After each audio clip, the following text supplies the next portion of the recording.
नमस्कार, मी अमोल श्रीनाथ, मनसे शहर संघटक रत्नागिरी।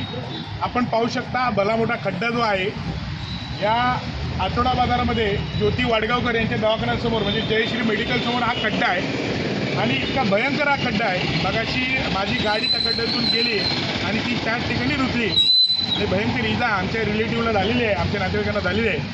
दुसरी गोष्ट अशी की रत्नागिरीसारख्या सुंदर शहरामध्ये जर असे खड्डे होणार असतील की ही रत्नागिरी नगर परिषदेची हार आहे आणि याची खंत आम्हाला आहे की अशा गोष्टी सतत वारंवार आपल्या रत्नागिरी शहरात होत असतात। आमची एकच मागणी आहे, मी एकच सांगेन की त्वरित लवकरात लवकर हा खड्डा बुजवण्यात यावा अशी विनंती आहे। तर एखादा अपघात जर या ठिकाणी झाला त्याला रत्नागिरी नगर परिषद जबाबदार राहणार का, हा एकच प्रश्न आहे। धन्यवाद।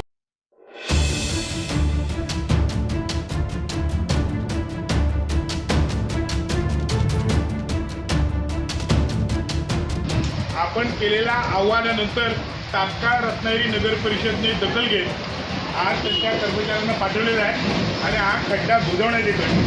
त्यामुळे रत्नागिरी नगर परिषदचे धन्यवाद। परंतु एवढीच विनंती आहे की आपण या गोष्टी होऊ नयेत म्हणून काय आपण काळजी घ्यायला पाहिजे, हे रत्नागिरी नगर परिषदेने याचा विचार केला पाहिजे, एवढीच मी विनंती करेन। धन्यवाद। टाइम्स डिजिटलला लाईक करा, सबस्क्राईब करा, शेअर करा आणि बेल आयकॉन दाबायला विसरू नका। Times digital.